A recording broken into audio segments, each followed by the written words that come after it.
prequel dari franchise The Omen sepertinya akan memperlihatkan asal-usul sebelum kelahiran Damien, si antikristus yang terlahir untuk menguasai dunia. Film tersebut akan dirilis di 2024 ini. Nah, sebelum menonton The First Omen, kamu bisa rewatch keempat film dari franchise tersebut yang menceritakan kisah perjalanan Damien menghabisi orang-orang yang ingin melawannya. Jadi bagaimana ceritanya? Langsung saja kita bahas. Ini dia alur cerita lengkap franchise The Omen 1 hingga 4 selengkapnya. Jam 6 pagi di Roma, seorang diplomat Amerika bernama Robert Thorne sedang stres karena mendapat kabar anaknya yang baru lahir meninggal dunia. Dia curhat ke pastor rumah sakit bernama Spileto kalau dia takut perasaan istrinya akan hancur bila tahu anaknya yang baru lahir telah meninggal dunia. Pastor Spileto menyarankan agar Robert mengadopsi anak, tapi tanpa sepengetahuan istrinya. Ada anak yang baru lahir tapi ibunya juga telah meninggal. Karena anak itu tak punya keluarga, pastor mengizinkan Robert mengadopsinya. Robert pun membawa anak itu ke kamar istrinya Katie. Katie pun berpikir itu anak yang baru dilahirkannya. Anak itu diberi nama Damien Thorne. Beberapa saat kemudian, Robert diangkat menjadi duta besar Amerika untuk Inggris. Mereka pun segera pindah ke London. Di sana mereka tinggal bersama pengasuh Damien bernama Holly. Mereka hidup bahagia di sana. Ketika Damien tepat berusia 5 tahun, pesta ulang tahun pun dibuat. Ketika Holly menggendong Damien, entah kenapa perasaan Kitty tidak enak dan meminta agar dia saja yang menggendong. Setelah memberikannya, Holly melihat seekor anjing Rottweiler. Saat Damien sedang bermain dengan teman-temannya, Holly dengan kuat memanggil Damien dari atas rumah. Semua melihatnya yang telah memasang tali di leher. Dia bilang, semua ini untuk Damien. Saat sebagian orang tua menangani Holly, Robert menenangkan istri dan anaknya. Setelah memfoto mayat Holly, seorang fotografer bernama Kate memfoto keluarga itu.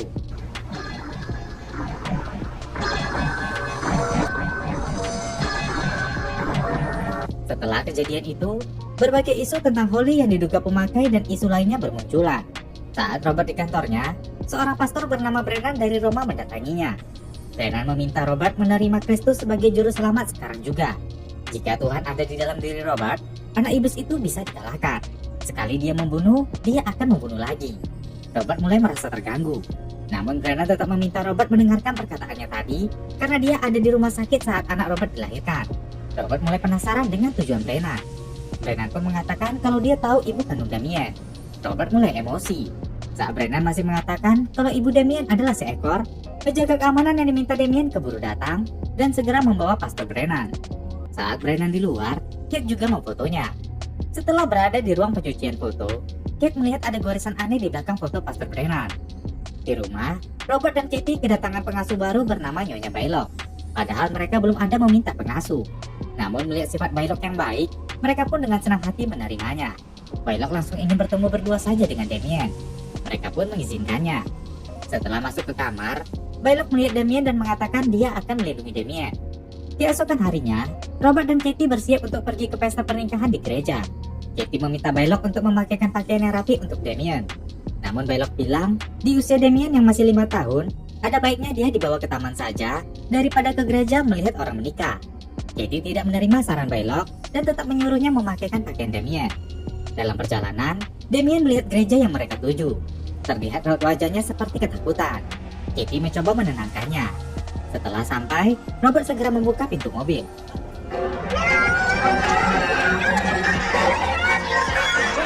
Gara-gara hal itu, mereka tak jadi ke gereja dan lanjut berjalan pulang. Besoknya Katie membawa Damien ke kebun binatang. Tapi para binatang merasa terganggu dengan kehadiran Damien. Katie pun mulai merasa aneh dengan semua ini dan menyampaikannya ke Robert. Besoknya setelah Robert menonton pertandingan, Pastor Brennan mendatanginya dan memintanya bertemu dengannya besok untuk terakhir kalinya karena istri Robert dalam bahaya. Saat akan pergi, lagi-lagi Kate yang hadir di situ memfoto Brennan. Dan setelah ia mencetak fotonya, kembali terlihat garis aneh di foto Brennan. Besoknya Robert pun menjumpai Brennan. Brennan menyuruhnya pergi ke kota Megiddo di kota tua Yisrael. Sampai di sana, temui orang bernama Carl Bugenhagen. Dia akan memberitahu bagaimana anak itu harus mati. Robert marah dan bertanya kembali tentang Brennan yang bilang istrinya Katie dalam bahaya. Brennan bilang Katie sedang hamil dan Damien akan membunuh anak itu dalam kandungan Katie. Karena Damien adalah anak iblis. Dia juga akan membunuh Katie dan Robert nantinya. Robert tak percaya, tapi Brennan tetap menyuruhnya pergi ke kota Megiddo. Robert pun pergi dan tak ingin bertemu Brennan lagi. Setelah Robert pergi, terjadi badai secara tiba-tiba di tempat itu. Brennan segera berlari menuju ke gereja, tapi pintu tak bisa dibuka.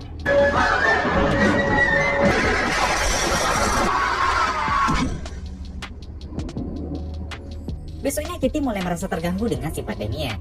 Setelah Damien dibawa Bylock, Kitty mengabari ke Robert kalau dia hamil. Tapi Kitty tidak ingin punya anak lagi dan ingin aborsi. Mendengar itu, Robert terdiam. Lalu ada yang menelpon. Orang di telepon hanya meminta dia membuka koran. Robert pun membuka dan melihat kalau Pastor Brennan telah tewas dengan cara yang sadis. Kemudian Robert berkonsultasi dengan dokter yang menangani Kitty. Dokter merasa Kitty sedang stres menghadapi Damien. Dan dokter menyarankan agar Robert mengikuti permintaan Kitty untuk aborsi demi kebaikan keadaan Kitty. Namun Robert tidak setuju dan segera pergi. Di rumah, Kitty sedang memasang pot bunga hiasan di plafon. Damien yang sedang bermain sepeda dipantau Bylock. Namun Bylock sengaja membuka pintu kamarnya. Dan Damien pun keluar mendekati Kitty.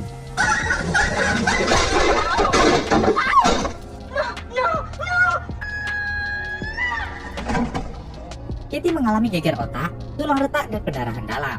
Hal itu mengakibatkan Kitty keguguran. Kitty pun menceritakan apa yang terjadi kepada Robert. Robert segera pulang dan masuk ke kamar Damien. Damien tidur dan anjing liar kemarin ada di kamarnya. Setelah itu, Kate menelpon Robert dan meminta Robert untuk datang ke apartemennya karena ada yang ingin dia bicarakan. Setelah sampai, Kate segera memperlihatkan foto saat Damien ulang tahun, di mana terdapat goresan hitam panjang pada Holly. Dan setelah itu, Holly pun gantung diri dengan tali panjang. Lalu di foto Pastor Brennan, juga ada goresan hitam mengarah kepadanya. Itu terjadi di kedua fotonya. Dan dia pun tewas tertusuk tombak. Dari situ, Kate mencari tahu tentang mayat Brennan. Dia mendapat laporan hasil koroner kalau tubuh Brennan dipenuhi kanker. Dia memakai morfin setiap hari dengan kadar tinggi, disuntikan sendiri 2 atau 3 kali sehari. Itu membuktikan kalau Brennan sudah tahu kalau dia akan mati. Di paha kanannya terdapat angka 666. Kate pun mengajak Robert ke tempat tinggal Brennan di dekat gereja dan memperlihatkan ribuan halaman Alkitab yang ditempel di setiap dinding. Dan dari situ Kate menemukan buku harian Brennan. Tapi anehnya, isinya bukan tentang Brennan, melainkan tentang aktivitas Robert. Dan dia selalu mengikuti Robert hingga hari terakhirnya. Kate juga menemukan clipping berita tentang astrologi bulan, di mana terjadi fenomena komet berubah jadi bintang cahaya, seperti bintang Bethlehem 2000 tahun yang lalu. Fenomena itu terjadi di Eropa 5 tahun yang lalu, tepat tanggal 6 Juni. Sama persis seperti waktu kematian anak Robert dan kelahiran Damien. Dan artinya, dari 666 adalah waktu kelahiran anak Robert, yaitu tanggal 6, bulan 6 dan jam 6 pagi. Robert bilang anaknya sudah meninggal, namun dia tidak tahu asal-usul Damien. Kate ingin membantu mencari tahu, karena sebenarnya dia juga terkena masalah yang sama dengan korban sebelumnya. Dia sebelumnya sempat mengambil foto, dan terlihat dirinya di cermin. Setelah pulang, Robert tanya kepada Bylock, di mana pelayannya Nyonya Harton. Bylock bilang, Nyonya Harton dan pelayan lainnya sudah pergi, dan mereka meminta agar Robert mengirim gaji akhir bulan mereka. Robert merasa aneh dengan hal itu. Dia lanjut tanya tentang anjing liar yang semalam berada di kamar Damien. Bylock bilang, anjing itu sudah dibawa penangkaran hewan pagi ini. Setelah itu, Robert bersama Kate pergi ke Roma. Tepatnya di rumah sakit Kitty melahirkan dan mengadopsi Damien. Namun sayang, ternyata rumah sakit itu 5 tahun yang lalu kebakaran, dan semua dokumen rumah sakit itu terbakar. Robert pun bertanya tentang Pastor Spilito yang bertugas di rumah sakit ini dulu. Suster bilang, pastor itu selamat dan sekarang tinggal di daerah Frosinone. Robert dan Kate pun menuju ke alamat yang dikatakan suster itu. Dalam perjalanan, Kate terus mencari tahu tentang kelahiran iblis dari astrologi. Dia mendapatkan pemahaman kalau anak iblis akan bangkit dari dunia politik. Mereka pun tiba di alamat tempat Pastor Spilito. Itu adalah sebuah gereja. Mereka segera masuk dan mencari pastor itu. Dan akhirnya mereka menemukannya. Seorang pastor cerita, separuh wajah Spilito rusak dan buta akibat kebakaran 5 tahun yang lalu. Dia juga menjadi bisu. Mereka sering berdoa untuk kesembuhannya dan untuk penebusan dosanya. Spilito menjelaskan melalui gerakannya dan tulisannya kalau dia telah meninggalkan Tuhan. Pastor itu pun menunjukkan apa yang digambarkan Spilito, yaitu tudung biarawan dan juga 3 buah angka 6 yang menandakan iblis, antikristus, dan nabi palsu. Robert pun bertanya ke Spilito tentang asal-usul anak yang diadopsinya dan di mana ibunya berada.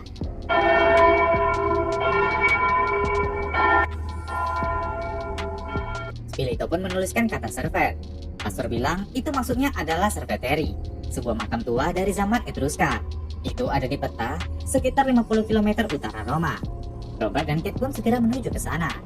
Setelah sampai, mereka segera memasuki area makam dan mencari makam yang meninggal 5 tahun yang lalu pada tanggal kelahiran Damien. Kate menemukannya. Itu adalah makam Maria Siana yang meninggal 6 Juni. Di sebelahnya ada makam bayi laki-laki bernama Bambino Siana yang meninggal di tanggal yang sama. Itu adalah makam anak kandung Robert yang ditukar pada saat itu.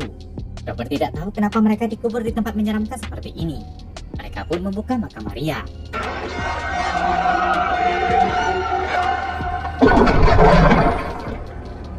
Makam itu berisi tengkorak serigala. Robert penasaran bagaimana dengan makam anaknya. Ketika dia membuka, memang ada tengkorak seorang anak dengan bagian kepala yang bolong. Robert berpikir kalau anaknya telah dibunuh ketika lahir. Saat itu, sekelompok anjing liar datang untuk menyerang mereka.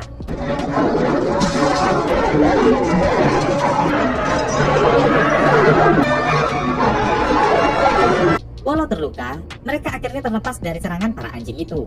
Malamnya di penginapan, Robert menelpon Katie dan memintanya segera meninggalkan London.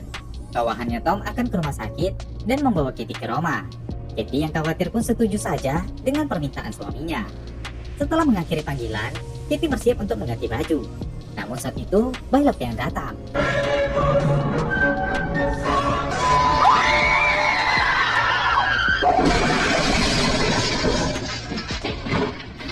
Tak berapa lama, Robert mendapat telepon dari Tom yang mengatakan kalau Kate telah jatuh dari lantai atas dan tewas.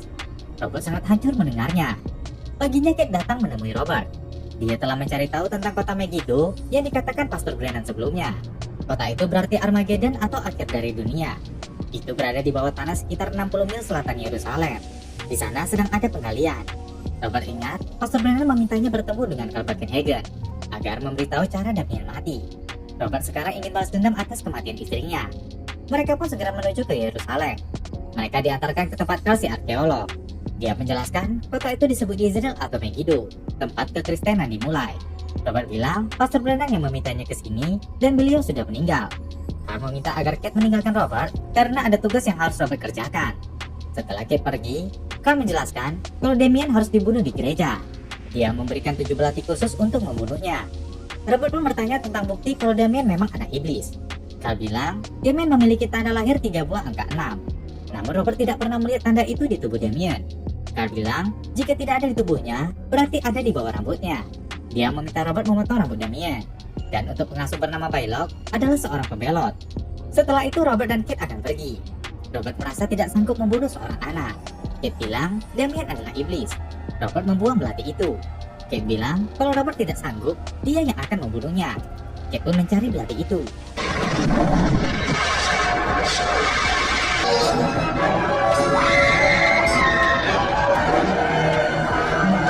Robert pun akhirnya pulang dengan tetap membawa 7 belati untuk membunuh Damien.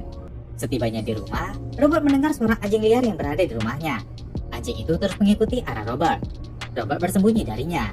Saat anjing itu menuju ke basement, Robert langsung mengurungnya di sana. Kemudian Robert menuju ke kamarnya. Dia sangat sedih mengingat istrinya sudah tiada. Dia segera membuka laci dan mengambil gunting. Robert segera menuju ke kamar Damien untuk memotong rambutnya. Dia melihat Bailok sedang tidur. Dia menutup pintu kamar Bailok dan segera mendekati Damien. Robert segera mencari bagian yang terdapat tanda 666. Dia pun menggunting bagian itu dan melihatnya dengan jelas.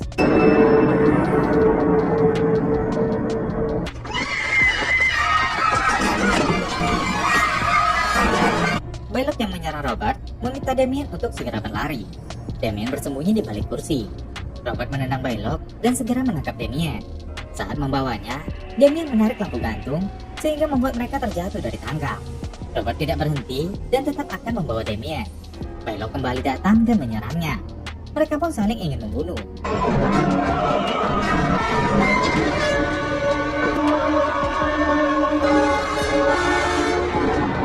Setelah Bailok terbunuh, Robert segera membawa Damien ke mobilnya dan pergi dari rumah itu sangat cepat.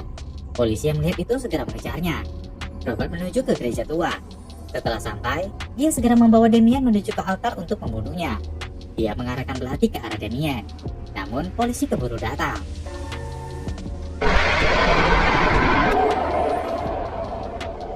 Robert pun akhirnya dikubur sebagai duta besar Inggris bersebelahan dengan istrinya Katie. Upacara itu dihadiri Presiden Amerika dan Ibu Negara. Terlihat, Damien sedang berada di sisi mereka. Seminggu setelah kematian Robert, Carl si arkeolog mendatangi Michael temannya untuk memperlihatkan berita tentang Damien. Carl bilang ada 4 wajah dari bangkitnya kekuasaan Antikristus. Wajah iblis Sigael sama dengan seorang anak, dan Damien Thorn adalah Antikristus. Namun Michael tak percaya itu. Carl bilang tujuan iblis tersebut adalah untuk mendapatkan kekuasaan di dunia. Ayah Damien telah terbunuh seminggu yang lalu. Itu semua karena anak tersebut. Carl tahu karena dia yang telah memberi belati. Sekarang Damien tinggal di Chicago, tinggal bersama kakak ayahnya. Carl meminta Michael untuk membawakan peti berisi surat fakta tentang Damien kepada paman Damien tersebut. Carl tak bisa memberikannya karena dia sudah tua dan sakit-sakitan. Dan Carl meminta tolong kepada Michael karena Michael memiliki reputasi yang bagus, sehingga keluarga paman Damien akan mendengarkan Michael. Michael sedikit keberatan, namun Carl mengajaknya ke dinding Mikael untuk memastikan kata-katanya. Mereka pun segera menuju ke reruntuhan. Setelah sampai, mereka memasuki gua bawah tanah. Dan di sana, Carl menunjukkan dinding bergambar iblis Sigael yang mirip dengan Damien. Michael kaget melihat keidentikan itu. Namun saat itu, terjadi keruntuhan. Mereka terjebak dan tak bisa berbuat apa-apa.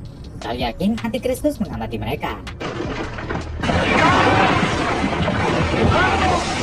Mereka pun terkubur di reruntuhan itu. Sebelum kematiannya, Carl bilang suatu saat kebaikan akan menang, seperti yang tertulis dalam kitab Wahyu.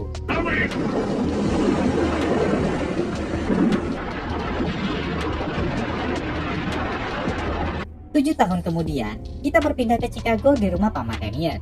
Damien sekarang berusia 12 tahun. Saat itu, Damien akan pergi bersama anak pamannya yaitu Mark menuju ke akademi militer. Ayah Mark bernama Richard Thorn dan istrinya bernama Anne. Setelah kedua anak itu pergi, Richard makan malam bersama bibinya yaitu Marion, serta kepala museum keluarga Thorn yaitu Dr. Charles. Marion menjelaskan kalau dirinya pemilik saham 27% perusahaan Thorn. Richard tanya, apa yang diinginkan Marion sebenarnya? Marion meminta agar Richard mengeluarkan anak-anak dari akademi, dan membuat Mark dan Damien berada di sekolah yang terpisah. Anne tidak setuju, namun Marion bilang Anne tidak berhak mengatur, karena Mark sendiri adalah anak Richard dengan istri pertamanya, dan Damien anak dari Robert adik Richard. Anne merasa tersinggung dengan perkataannya. Tujuan Marion adalah karena dia sayang pada Mark, dan tak ingin Damien membawa pengaruh buruk terhadap Mark.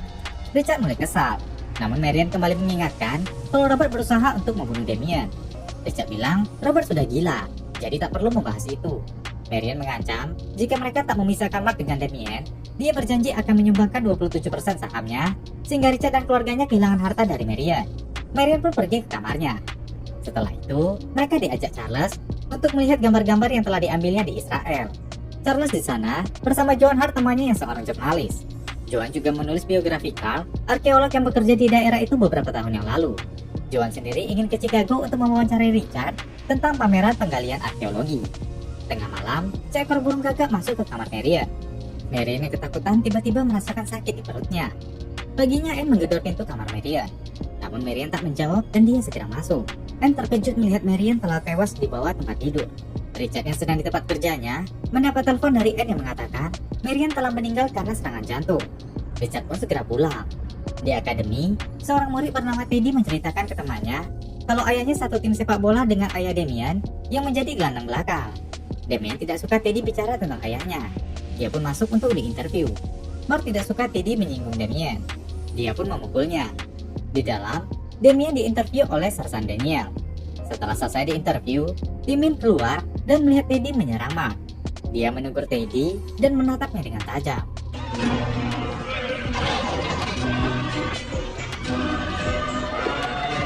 Sersan segera membubarkan keributan itu. Setelah di luar, Mark tanya apa yang Damien lakukan. Damien bilang dia tidak tahu. Keesokannya saat Richard ingin pergi, Joan Hart si jurnalis teman Charles menjumpai Richard dan ingin bicara. Namun Richard ingin ke bandara. Joan setuju ikut ke bandara karena banyak pertanyaan yang ingin dia tanya. Richard pun mengizinkannya.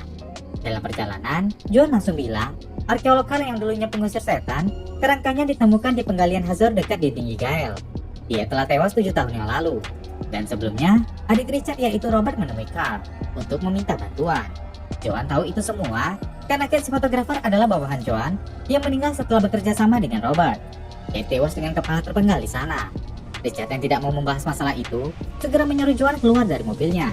Joan menolak keluar dan bilang Richard dalam masalah besar. karena sebelumnya Carl telah memperingatkan tentang anak itu.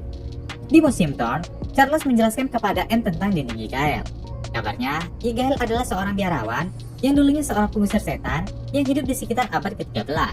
Sesosok iblis merasuki Yigael hingga ia menjadi gila. Dia bersembunyi dan terobsesi dengan lukisan yang dilihatnya. Penglihatannya yang luar biasa dari Antikristus yang dari lahir sampai kehancuran.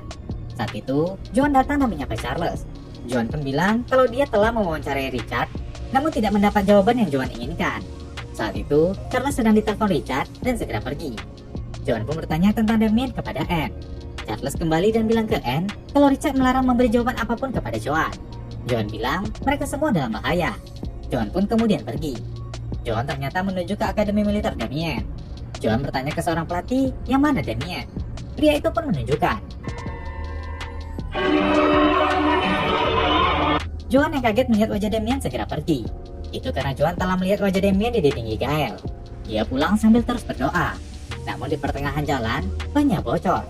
Saat dia keluar, burung gagak telah berada di atas mobilnya. Joan segera berlari.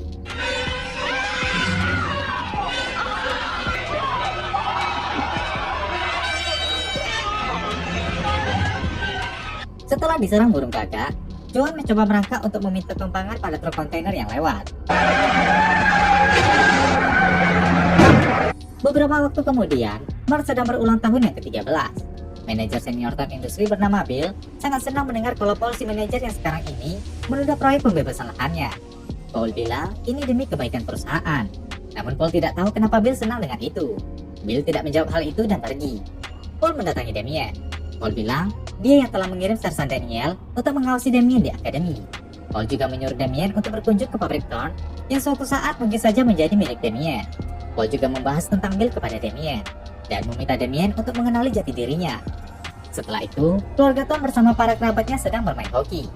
Charles berbincang dengan Anne tentang kematian Joan yang cukup janggal. Saat itu terlihat burung gagak kembali hadir. Ketika sedang bermain, terjadi sesuatu pada Tuan Bill.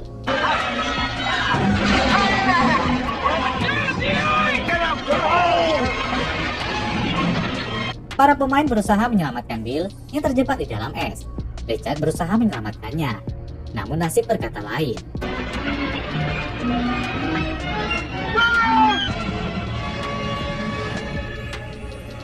Setelah kematian Bill, Richard meminta Paul untuk sementara menjadi presiden Thorn Industry selama dirinya dan Anne pergi berlibur. Di kelasnya, Damien tertawa saat pelajaran sejarah. Gurunya memanggil dan memberikan sejumlah pertanyaan sejarah kepada Damien. Ajaibnya, Damien bisa menjawab sejumlah pertanyaan itu tanpa salah satupun. Sampai guru itu bertanya tentang penyakit Richard. Belum sempat menjawab, Damien dipanggil Sersan Daniel. Daniel bilang, Damien tidak boleh menonjolkan kemampuannya. Namun Damien bilang, dia tidak tahu kenapa dia bisa menjawab semua pertanyaan itu. Daniel bilang, ada hal yang tidak Damien mengerti tentang jati diri Damien sendiri. Daniel meminta Damien untuk membaca kitab Wahyu bab ke-13 untuk mengetahui siapa dirinya. Setelah itu Damien pun mengambil kitab tersebut dan membaca bab yang diberitahukan Sersan Daniel yang isinya menuju ke pemilik tanda 666. Damien pun mencoba melihat tanda itu di kepalanya, dan benar dia memilikinya. Damien terkejut dengan hal itu. Dia berlari keluar dari asrama, memasuki hutan hingga menuju ke dermaga. Damien tak menyangka kalau dia bukan manusia biasa. Malamnya Mark tanya, ada apa dengan Damien? Namun Damien bilang tidak ada masalah apa-apa. Keesokannya para murid Akademi Militer mengunjungi Thorn Industry. Damien melihat David Pasarian, seorang ilmuwan yang bekerja di Thorn Industry. Paul meminta David untuk menangani kerusakan di unit P84 bahan kimia. Paul seperti menganggap David sebagai ancaman. Dan tiba-tiba, kerusakan semakin parah. David yang berusaha menolong karyawan itu malah terhirup asap beracun di sana. Setelah kematian David, Damien dan Paul saling melirik. Richard meminta agar semua anak yang ada di pabrik diperiksa kesehatannya. Dr. Ken bilang, para anak-anak terkena dampak tapi tidak serius. Namun hanya Damien saja yang tidak terkena dampak apapun. Richard agak bingung mendengar itu. Namun Dr. Ken meminta agar Damien tetap di rumah sakit untuk menjalani beberapa tes agar menjamin kesehatannya. Saat meneliti, Ken menemukan bahwa sel sumsum Damien mirip dengan sel serigala. Dia menghubungi Ben untuk bertemu karena ingin melaporkan temuannya. Saat Ken menaiki lift, terjadi masalah, hingga lift turun dengan sangat cepat.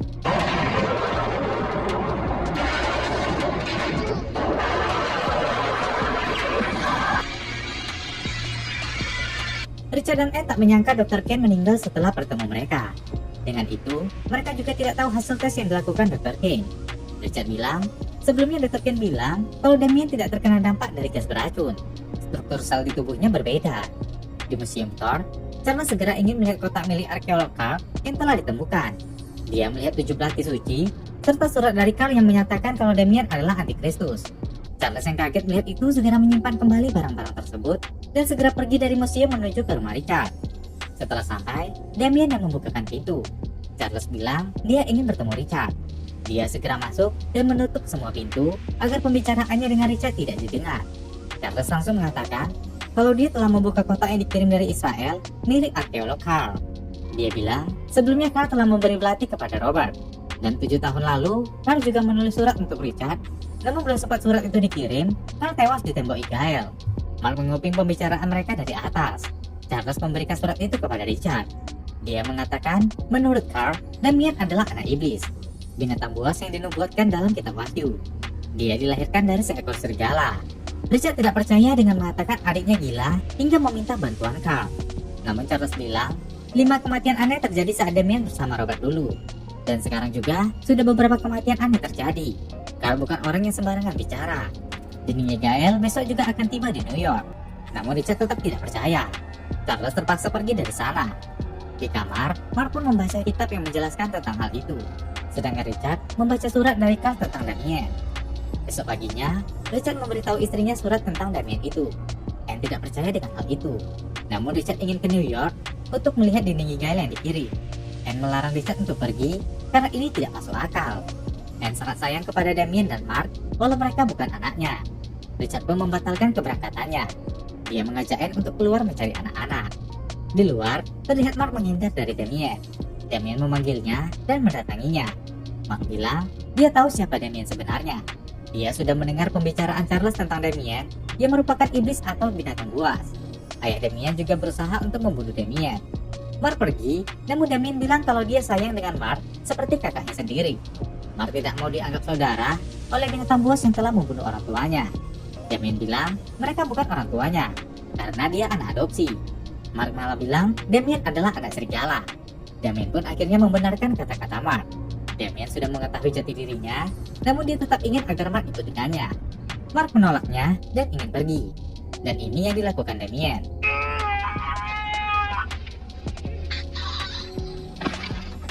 Damien menangisi apa yang dilakukan terhadap Mark. Orang tuanya datang dan melihat Mark yang sudah tidak bernyawa. Damien bilang dia tak tahu apa yang terjadi. Upacara pemakaman Mark pun dilakukan. Mark tewas karena mengalami aneurisma di otaknya. Richard pun mulai merasa memang ada yang tidak beres dengan semua ini. Beberapa saat kemudian, Pastor Reverend Lester yang di New York memerlukan bantuan Richard mengenai keadaan Charles. Richard pun terpaksa harus berangkat ke New York, meninggalkan Anne bersama Damien. Sesampainya di New York, Richard segera bertemu Pastor Weston. Weston segera mengajaknya menemui Charles yang tidak mau bicara dengan siapapun. Dia terlihat sangat ketakutan. Weston bilang Richard telah datang.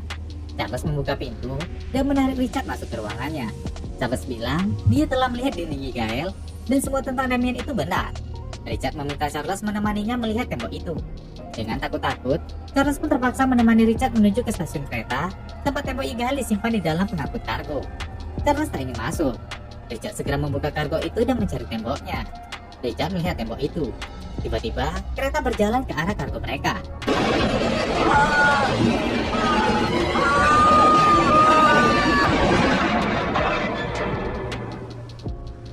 Richard keluar dan melihat Charles yang telah tewas. Besoknya di acara wisuda, Damien dianugerahi pedang perwira di akademi. Anne yang hadir di acara itu dikabarkan kalau Richard akan sampai di bandara. Anne pun menyampaikan hal itu kepada Paul dan segera pergi. Setibanya di bandara, Richard meminta supirnya agar Damien dibawa ke museum keluarga Thor. Richard segera mengajak istrinya naik taksi menuju ke museum. Sesampainya di museum, Richard menceritakan semua yang terjadi dan membenarkan tentang jati diri Damien. Richard telah melihat tembok itu. Damien akan membunuh siapapun yang menjadi ancaman dirinya. Anne masih belum bisa percaya. Richard mencari 7 pelatih yang disimpan Charles. Anne membujuk Richard agar tak membunuh Damien. Di luar, supir telah membawa Damien ke museum. Damien segera masuk ke dalam.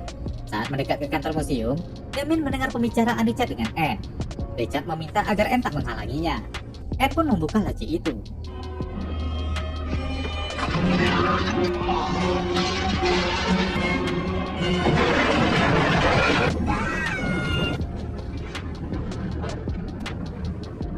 Richard dan Anne pun tewas di situ karena perbuatan Damien. Damien pergi keluar seperti tidak ada kejadian apapun. Terdengar mobil pemadam segera datang. Damien keluar dan telah ditunggu oleh supir keluarga Thorn. Di Illinois, Chicago, sedang dilakukan penggalian di reruntuhan Museum Thorn pasca kebakaran 20 tahun lalu. Seorang pekerja menemukan belati suci milik arkeolog Carl. Dia menyimpan dan menjualnya. Seorang pria membeli 7 belati yang sudah terkumpul itu di toko jual beli barang. 7 belati itu pun dilelang dan dibeli seorang profesor. Setelah mencari tahu itu, profesor tersebut memberikannya ke seorang pastor yang sepertinya paham tentang belati tersebut. Dia membawanya menuju ke Subiaco, Italia. Dia masuk ke biara San Benedetto dan memberikannya ke pastor De Carlo. De Carlo terlihat sangat senang dan mencium belati itu. Di sisi lain, Damien Thorn kini telah berusia 32 tahun dan telah menjadi CEO internasional dari Thorn Industry selama 7 tahun. Damien sedang berada di kantornya karena menunggu presiden menelponnya. Presiden bakal menawarkannya jabatan sebagai duta besar Amerika untuk Inggris, sama seperti posisi ayah angkatnya dulu yaitu Robert. Sekretarisnya Harvey tanya, bagaimana Damien bisa tahu itu dan bagaimana dengan duta besar Amerika di Inggris saat ini. Damien hanya tersenyum. Di sisi lain, duta besar Amerika di Inggris saat ini sedang berjalan. Terlihat seperti ada yang mengikutinya. Saat ia melihat ke belakang, ternyata itu seekor anjing. Tiba-tiba duta besar tersebut seperti terhipnotis. Dia berjalan melewati mobil pribadinya yang dibuka supir. Dia memasuki gedung dan langsung masuk ke kantornya. Setelah itu, ia mencuci muka dan melihat ke cermin.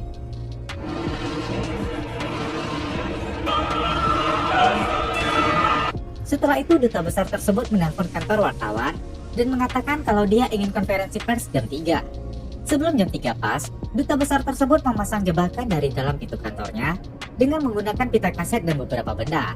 Setelah itu, dia duduk menunggu jam 3 pas. Semua tamunya segera datang. Dan tepat jam 3, dia menyuruh sekretarisnya membuka pintu.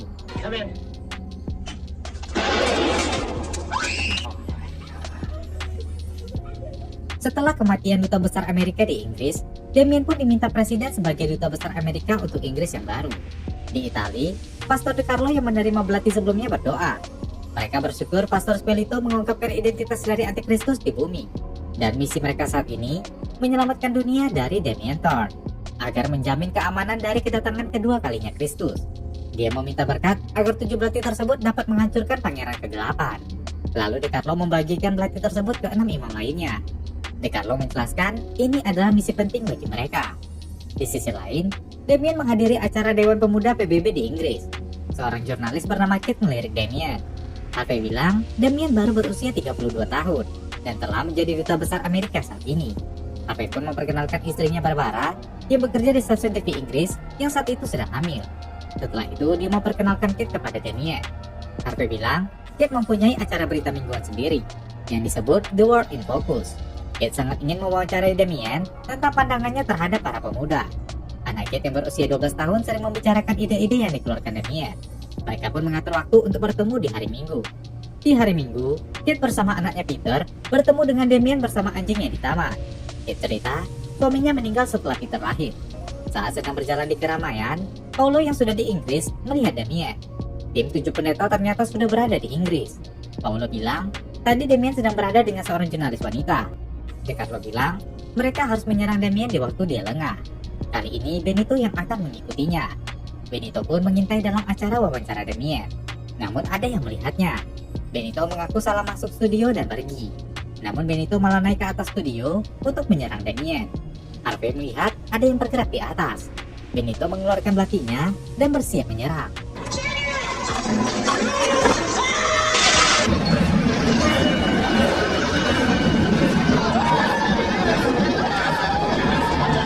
Benito tak terselamatkan dalam kecelakaan itu. Damien melihat belati yang dibawa Benito tidak asing. Damien membawa belati itu dan memberitahu Harvey kalau dia sedang ingin dibunuh. Dia tahu itu salah satu dari 7 belati Megiddo yang dapat membunuhnya.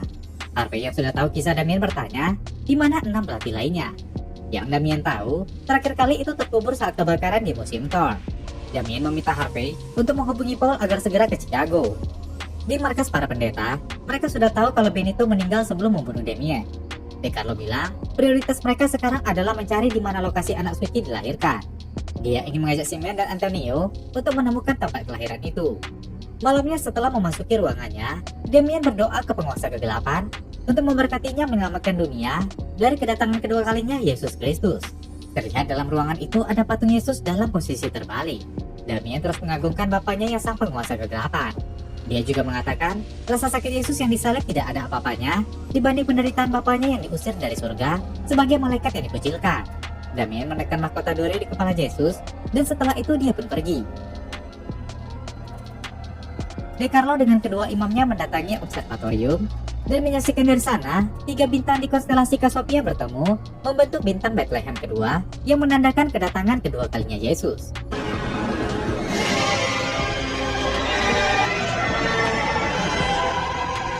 Besok paginya setelah tiba di kantor, Harvey bilang Paul telah mengabarkan kalau 7 belati itu telah dilelang beberapa bulan yang lalu. Yang membeli adalah seorang pendeta yang membawanya ke biara San Benedetto di Italia. Harvey dan Paul telah mengirim orang menuju ke sana. Damien melihat keluar, ada seorang pria duduk memegang papan sukacita atas kelahiran Yesus. Damien bilang sudah terlambat, karena para pendeta itu sudah berada di Inggris juga untuk menanti kelahiran Yesus kedua dan menghancurkan Damien sendiri. Damien tahu orang suci itu telah lahir tadi malam. Dia merasakannya. Setiap pertumbuhannya akan melemahkan kekuatan Damien. Dia adalah Matius, salah satu pendeta pemegang belati. Dia masih berada di luar menunggu Damien. Damien tidak akan keluar karena bisa saja pria itu membawa sebuah belati. Besoknya Matius menaiki bus menuju ke sebuah pedesaan. Dia turun dan berjalan menuju reruntuhan tua. Sepertinya dia sadar kalau Damien sedang mengikutinya. Di pertengahan jalan dia mengabari timnya kalau dia akan tiba 10 menit lagi. Di saat hari mulai gelap, terlihat Matius melirik 2 orang timnya di reruntuhan. Di dalam reruntuhan, Martin dan Paulo sedang menunggu kedatangan Damien. Terlihat Damien pun memasuki reruntuhan itu.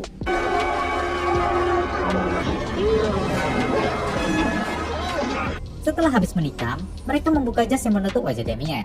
Namun ternyata itu adalah Matius yang telah mereka bunuh. Saat itu petir menyambar dan ada anjing Damien. Mereka segera turun dan memasuki ruangan sempit dari reruntuhan. Namun sayangnya, mereka terjebak dan terkurung di bawah itu tanpa ada yang tahu keberadaan mereka. Besoknya Damien mengabari Harvey kalau dia telah mendapatkan 4 belati dan tinggal 3 belati yang tersisa di luar. Sekarang tugasnya adalah membunuh setiap anak laki-laki di negeri ini yang lahir antara tengah malam dan subuh tanggal 24 Maret. Damien tanya bagaimana keadaan Barbara yang telah melahirkan. Harvey bilang dia baik-baik saja. Anaknya lahir tanggal 23 Maret, 10 menit sebelum tengah malam. Damien meminta Harvey untuk membantai setiap anak yang lahir tanggal 24 Maret. Harvey mau tidak mau mengikuti perintah Damien.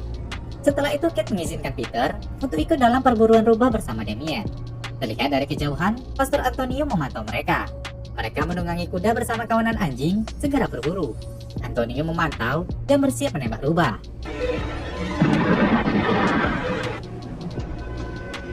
Setelah menembak rubah itu, Antonio menggunakan rubah tersebut untuk memancing Damien menjauh dari pemburu lainnya. Para anjing tersebut pun mengikuti rubah mati itu dan mengikuti arah Antonio. Dan tibalah Damien di sebuah jembatan. Di situ terlihat Simon keluar dari mobil dengan membawa belatinya dari kanan Damien. Sedangkan dari kiri, Antonio bersama kudanya juga mengeluarkan belatinya. Damien melirik kuda Antonio dan membuat kuda itu tak mau jalan. Tinggallah Simon, para anjing sudah meliriknya. Damien menyuruh mereka membunuh Simon.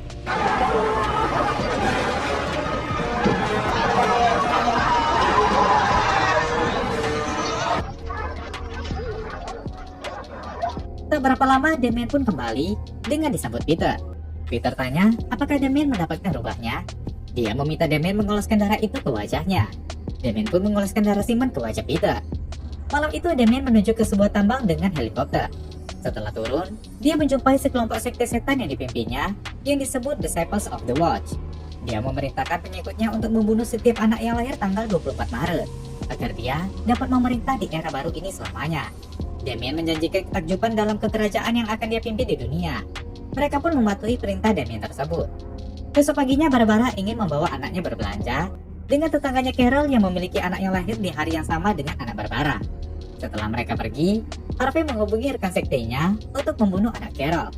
Tak berapa lama setelah pulang berbelanja, Barbara dan Carol berpisah untuk pulang ke rumah masing-masing. Dan ini yang terjadi pada Barbara.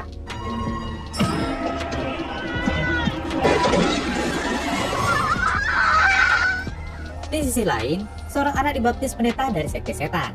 Dia pun membunuh anak itu. Para anak-anak dari sekte setan juga mengunjungi rumah anak yang lahir tanggal 24 Maret. Begitu juga dengan perawat rumah sakit dari sekte setan yang siap membunuh anak-anak yang lahir pada tanggal tersebut. Malamnya, Damien melihat berita yang dibawa Kate tentang para bayi yang meninggal kecelakaan dan dibunuh hari ini di seluruh Inggris. Harvey dan istrinya juga melihat berita itu. Semua yang meninggal adalah bayi laki-laki.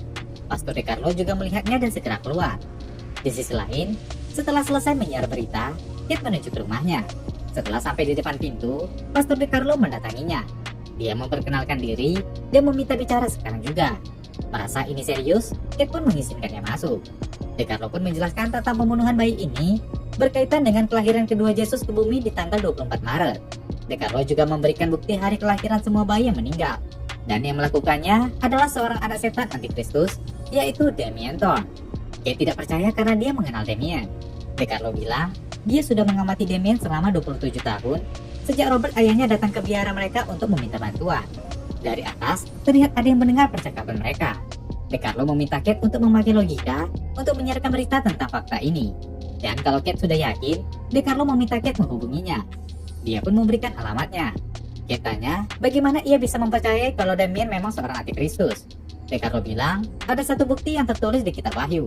Di bawah rambut Damien terdapat angka 666. Setelah mengatakan itu, DeCarlo pun pamit. Malamnya setelah membaca semua keterangan dari DeCarlo, Kate tertidur. Terlihat seseorang mengambil kertas alamat DeCarlo. Ternyata itu adalah Peter, anaknya. Besoknya Damien tanya ke Harvey, berapa anak yang masih hidup yang lahir tanggal 24 Maret ini? Harvey bilang 3 atau 4 anak. Saat itu Peter menelpon dari tempat umum. Ternyata Damien telah menjadikan Peter sebagai pengikut sektenya. Dia meminta Peter mengikuti Pastor DeCarlo. Setelah itu, Damien meminta Harvey menghubungi Kate dan bilang Damien ingin bertemu. Di sisi lain, Peter terus mengikuti DeCarlo. Ternyata DeCarlo mendatangi rumah Harvey, yang dimana Barbara yang membuka pintu. Barbara mengizinkannya masuk. Beberapa jam kemudian, Harvey pun pulang. Dia melihat istrinya sedang duduk memeluk anaknya. Ternyata Pastor DeCarlo telah memberitahu semuanya kepada Barbara, dan mengetahui suaminya juga bagian dari sekte yang membunuh para anak-anak itu. Barbara takut kalau anaknya yang sebenarnya lahir tanggal 24 Maret juga menjadi korban pembunuhan yang dilakukan suaminya itu. Di sisi lain, Damien mengajak Kate untuk berjalan-jalan. Mereka membahas pekerjaan, dan Damien menjelaskan tentang iblis yang berasal dari diri setiap manusia. Iblis sebenarnya murni dan tak bersalah, namun manusia mengatasnamakan iblis dari setiap kejahatan yang manusia lakukan. Damien terus mempengaruhi Kate hingga dia menunjukkan sungai di dekat jembatan.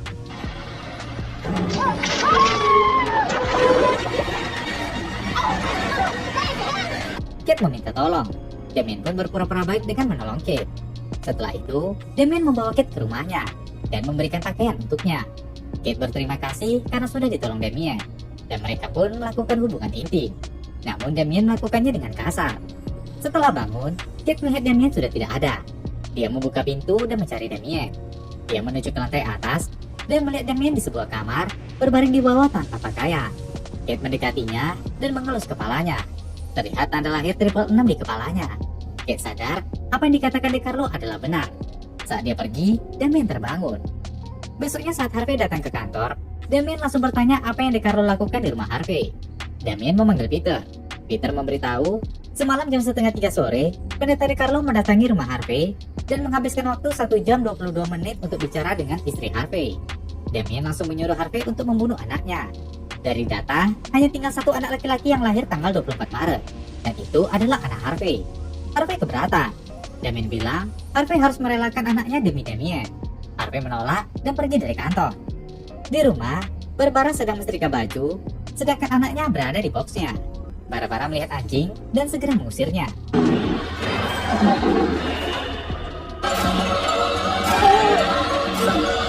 Tiba-tiba Barbara seperti terhipnotis dan menganggap bayi itu adalah monster. Saat itu, Harvey telah tiba di rumah. Dia langsung mencari Barbara di kamar. Dia pun melihat anaknya. Malamnya DeCarlo mendatangi Kate di studionya. DeCarlo tanya, kenapa setelah Kate tahu Damien antikristus, Kate malah tidak bertindak. Dan sekarang anak Kate sedang bersama Damien. Anak Kate telah menjadi pengikut antikristus. 3 hari ini Peter tidak bersekolah karena mencari anak suci untuk dibunuh. Namun DeCarlo menjamin keselamatan anak suci itu. Tapi anak Kate sedang dalam bahaya. DeCarlo meminta agar Kate membantunya melaksanakan tugas suci ini. Kate ingin pulang, namun DeCarlo meminta ikut dengannya. Di sisi lain, Damien sedang mendoktrin Peter agar menjadi pengikut antikristus. Tak berapa lama, Kate datang ke sana. Kate meminta anaknya, dan dia akan mengantarkan Damien ke anak suci tersebut. Namun Damien meminta Kate mengantarkannya bersama Peter juga. Kate pun setuju. Setelah mereka keluar, Kate menghadap ke Yesus dan meminta bantuannya. Setelah itu, dia pergi mengantarkan mereka untuk menemui anak suci tersebut. Setelah sampai, Kate segera mengajak mereka ke sebuah reruntuhan. Saat menuruni tangga, terlihat DeCarlo bersiap dengan pelatihnya.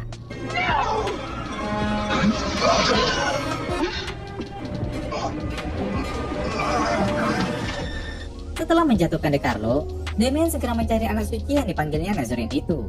Dia mencarinya kemana-mana dan berteriak memanggilnya. Damien menuju ke sebuah ruangan bercahaya dan mengira anak itu berada di sana.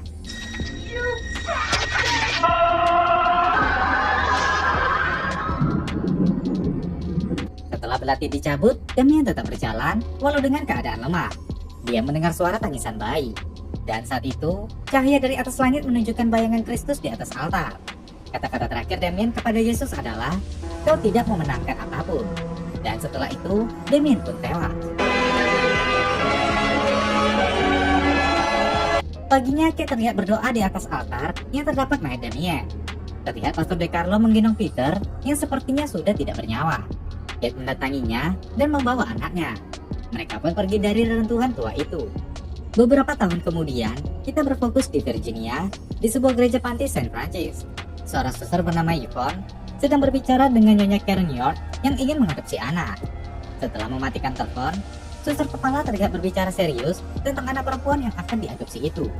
Tak berapa lama, Karen dan suaminya Eugene York tiba di panti tersebut dan bertemu dengan suster Yvonne. Yvonne bilang, ibu dari anak yang akan mereka adopsi saat ini masih kuliah dan ayahnya siswa pertukaran. Yvonne pun membawa mereka ke kamar bayi itu. Mereka terlihat bahagia menimang putri adopsi mereka tersebut. Setelah itu, mereka pun segera pulang. Terlihat suster Yvonne menghela nafas dan mengeluarkan air matanya. Ketika lonceng gereja berbunyi, Yvonne segera masuk ke dalam dan memeluk suster kepala. Di rumah, kerabat keluarga York pada berdatangan melihat anak baru mereka. Mereka menamai bayi perempuan itu Delia. Saat itu, Delia menangis dan mencakar wajah Karen. Dr. Lo Hastings yang melihat itu langsung memeriksa Delia dan mengatakan penitinya terlepas saat Karen menggendongnya. Malamnya di panti, suster Yvonne terlihat panik setelah melihat gerhana bulan terjadi.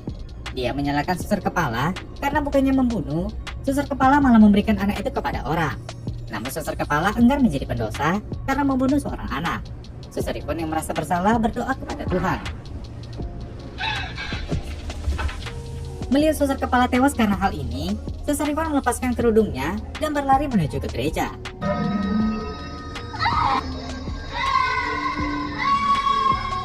Keesokannya saat acara pembaptisan Delia di gereja, terlihat suster Yvonne memperhatikan mereka. Saat dibaptis, Delia menjadi sangat kuat.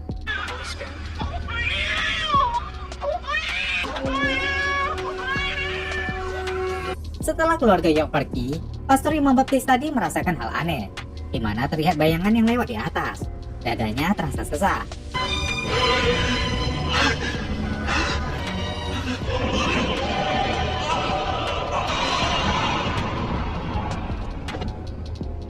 Beberapa tahun pun berlalu. Delia telah tumbuh menjadi gadis kecil yang lucu. Jane pun telah mengumumkan kalau dia akan mencalonkan diri sebagai anggota Kongres. Di hari ulang tahun Delia yang ke-7, Yvonne ingin datang ke rumah keluarga York. Delia memperhatikannya dari jendela sambil menggigit bonekanya. Yvonne yang melihat ancaman itu kembali pergi. Suatu hari ketika Karen bermain dengan Delia di taman, Delia berlari menuju ke jalan raya. Anjing Rottweiler milik seseorang segera mengejar Delia.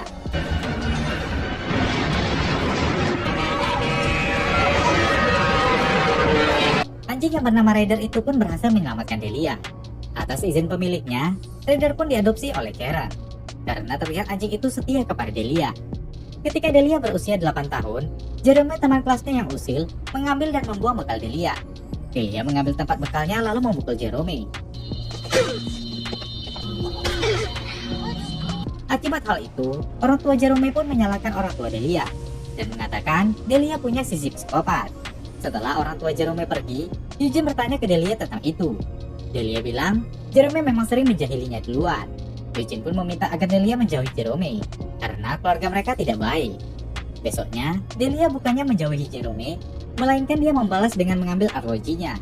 Delia berlari menaiki anak tangga menuju ke atas gedung. Jerome terlihat ketakutan saat menaiki anak tangga. Namun Delia mengejeknya dan membuat Jerome lanjut mengejarnya. Di pertengahan anak tangga, Jerome pipis di celana hingga ditertawakan teman kelasnya. Lagi-lagi, hal itu membuat ayah Jerome marah ke ibu Delia. Dia pun mengancam akan melakukan sesuatu. Sebelum pergi, dia melirik Delia yang berada di mobil. Pria itu pun masuk ke mobil dengan emosinya. Tanpa dia sadari, ini yang terjadi.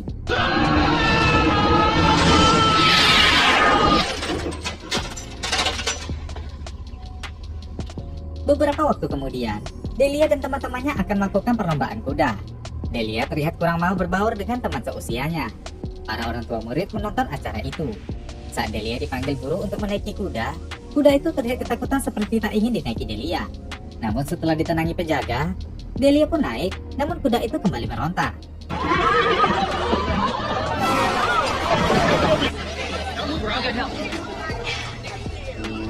Delia pun dirawat di rumah sakit dan ditangani oleh Dr. Low. Setelah dicek, Dr. Low bilang Delia baik-baik saja, namun Delia sepertinya akan mulai mengalami menstruasi. Orang tuanya kaget karena Delia masih 8 tahun. Dr. Low bilang ini merupakan kejadian langka. Setelah itu, seorang pengasuh bernama Josephine diminta Karen untuk membantu mengasuh Delia sementara. Karena Eugene suaminya sedang sibuk dalam pemilu, Joe dipertemukan dengan Delia. Delia melihat kalung kristal penyembuh yang dipakai Joe. That's a healing crystal. Not pretty? Keesokannya saat Delia bermain dengan Ryder, Joe memperlihatkan buku kitab cahaya tentang kristal penyembuh kepada Karen. And stupid junk. Joe berjanji kepada Karen kalau dia akan menangani sikap keras Delia. Saat Karen mencari Delia, Joe melihat kristal yang tersentuh Delia tadi berubah menjadi hitam. Joe ke kamarnya dan melihat semua kristal miliknya telah menjadi hitam.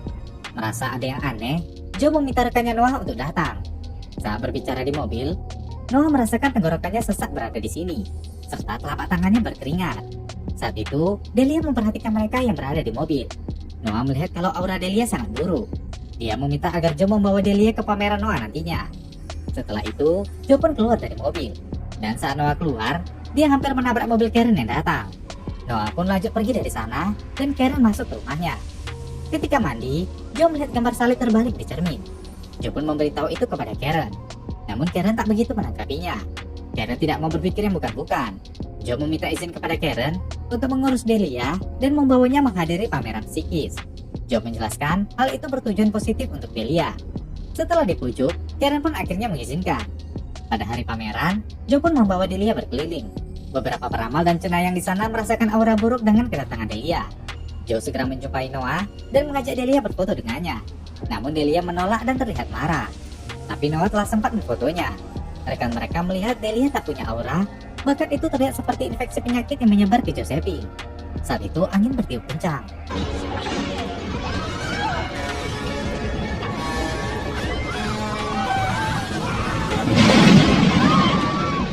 Kebakaran pun membuat kekacauan di pameran itu. Delia yang dibawa Joe terlihat tersenyum melihat hal itu. Setelah itu, Karen yang telah diberitahu Joe tentang aura Delia menceritakan semuanya kepada temannya. Temannya berpikir kalau Joe terlalu berlebihan. Namun Karen tetap ingin menyewa Joe untuk mengasuh Delia. Ketika di rumah, Noah meminta agar Joe berhenti menjaga Delia karena dia takut terjadi apa-apa kepada Joe. Namun Joe tetap ingin membantu Delia. Saat di dalam rumah, Joe mengajak Delia untuk bermeditasi. Namun Delia menolak. Joe mengajaknya berbicara tentang semua yang telah terjadi, dimulai dari kasus di sekolah Delia sampai di pameran. Delia menganggap itu semua dengan biasa saja. Joe bertanya, apa kira-kira Delia tahu maksud dari salib terbalik di kamar mandi? Delia mengatakan, ayahnya yang mengajarkan membuat itu.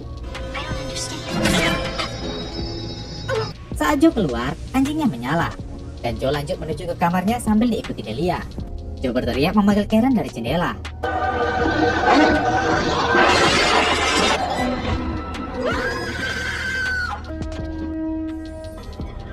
Josephine pun tewas. Karen yang pingsan ditangani Dr. Low. Setelah memastikan Karen baik-baik saja, Dr. Low menjumpai Eugene dan bilang kalau Karen kemungkinan sedang hamil. Itu berita baik buat Eugene, namun tidak buat Delia. Besoknya sebelum Eugene pergi bekerja, dia meminta agar Karen berbahagia mendengar kabar kemungkinan dia hamil. Namun Karen terlihat masih kepikiran tentang kematian Joe dan apa yang terjadi sebenarnya. Setelah Eugene pergi, Karen memperhatikan Delia. Saat mengajak Delia keluar, Delia bermain di tempat di mana Joe tewas. Karen yang melihat itu mulai berpikir dengan kata-kata Joe tentang Delia. 6 bulan telah berlalu. Saat jalan-jalan di musim dingin, Karen mulai khawatir dengan Delia.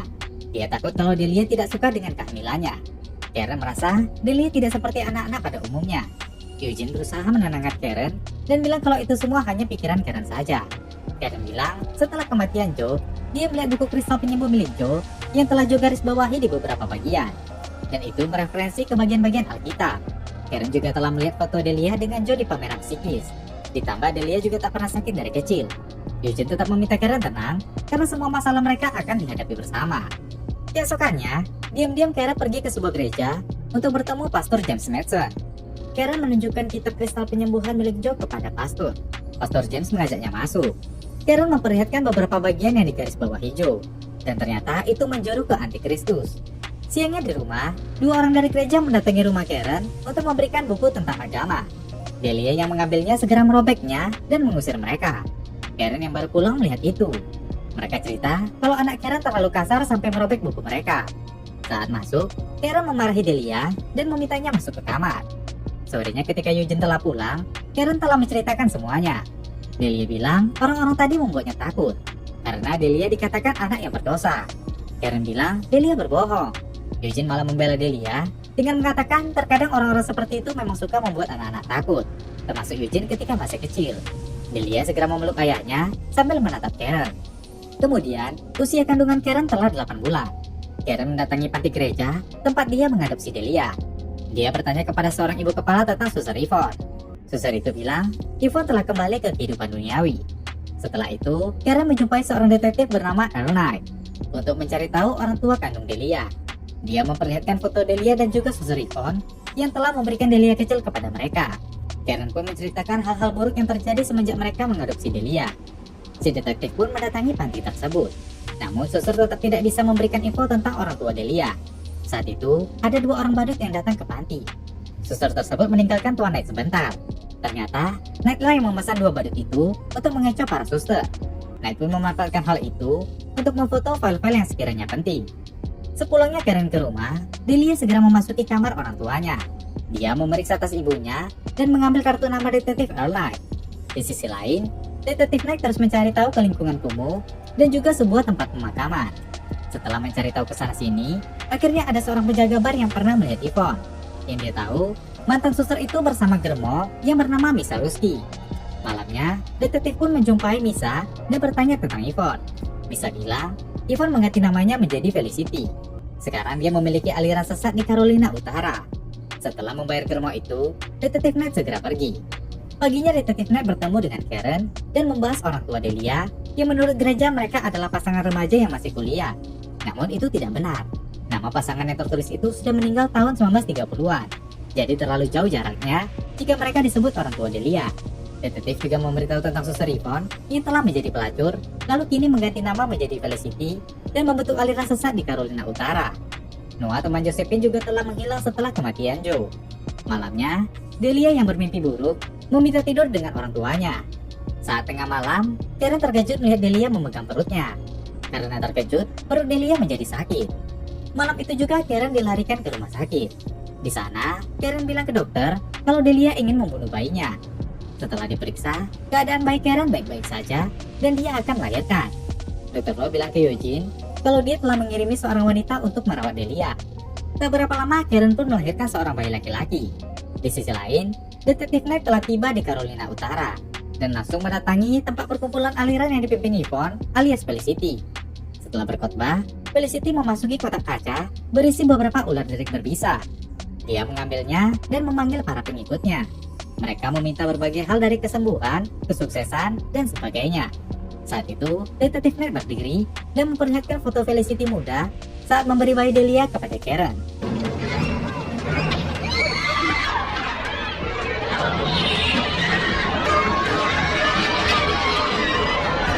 Hal itu membuat Felicity keracunan bisa ular.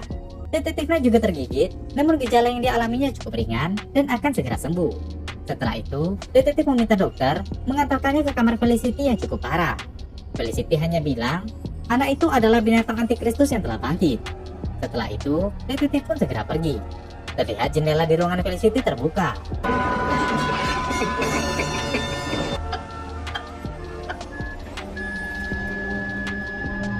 Kembali ke rumah, Eugene pulang untuk melihat keadaan Delia. Di sana sudah ada perawat yang bernama Lisa yang diminta Dr. Low untuk menjaga Delia. Setelah mengetahui kalau Karen telah melahirkan, Delia segera naik ke atas. Namun Lisa meminta Delia untuk tidak bersikap seperti itu ke ayahnya. Terlihat Delia seperti menurut kepada Lisa. Di sisi lain, Detektif Knight mendatangi rumah trailer Felicity. Di dalam rumah mobil itu, detektif menemukan beberapa artikel tentang Eugene. Saat ingin kembali ke Virginia, Detektif Knight yang sedang di bandara tidak bisa berangkat karena ada kabut yang terjadi. Dia pun segera keluar dari bandara dan memasukkan clipping dari artikel tentang Eugene yang ia temukan ke dalam kotak pos. Setelah itu, saat berjalan, Detektif Knight merasa pusing dan tidak fokus. Pandangannya terhadap apapun menjadi menyeramkan. Dia terlihat sesak dan segera berlari. Saat itu sedang ada konstruksi bangunan di sekitarnya. Dan ini yang terjadi.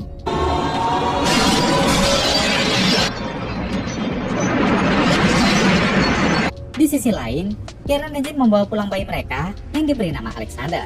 Delia dan Lisa menyambut mereka. Delia terlihat senang dengan kehadiran orang tuanya dan Alexander. Karen merasa aneh dengan hal itu. Saat di dalam, Karen takut melihat Delia memegang susu untuk Alexander. Bahkan dia sangat takut Delia menyentuh anak kandungnya itu. Delia terlihat marah dengan sikap Karen tersebut. Setelah Delia pergi, Karen menelpon kantor Detektif Knight. Rekannya pun mengabarkan kalau Detektif Arnold telah meninggal dalam kecelakaan di Carolina Utara. Wanita aliran sesat yang ditangani Knight juga telah meninggal. Karen tak bisa berkata-kata lagi mendengar itu. Dia pun mengabarkan Eugene tentang hal ini. Besoknya, Karen mendapatkan kiriman artikel dari Detektif Knight sebelum kematiannya. Karen segera menyembunyikannya dari suaminya dan segera pergi menemui Pastor James. Setelah sampai di gereja, Karen pun membuka amplop itu. Dan saat melihat artikelnya, Pastor James mendatanginya. Mereka pun membahas tentang kelahiran Antikristus di kerajaan keempat yang akan dilahirkan di Roma. Namun belum tentu Antikristus itu berada di sana. Setelah mendengar itu, Karen meminta agar ditinggal sendiri untuk berdoa. Dia pun membaca artikel dari Detektif Knight. Setelah itu, Karen mendatangi rumah sakit. Dr. Low Hastings datang menemuinya. Terlihat tatapan berbeda di mata Karen. Dia mengambil pisau bedah yang ada di sana. Karen meminta jawaban dari Dr. Low tentang artikel yang Karen dapatkan. Dia sudah mengetahui kalau Dr. Low berkaitan dengan Damien Thorn, seorang antikristus. Karena dipaksa, Dr. Low pun mengakui kalau dia adalah pengikut aliran Damien. Dan Delia adalah anak kandung dari Damien. Delia merupakan janin papirus yang mampu membawa embrio kembarannya di dalam dirinya.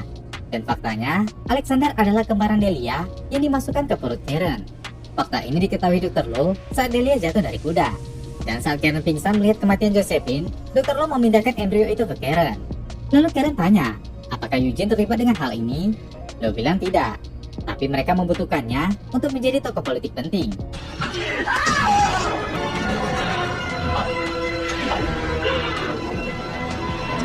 Setelah menusuk Low, Karen segera menuju ke rumahnya dengan membawa pistol. Saat masuk, Lisa yang merupakan bawahan Low menghadang Karen.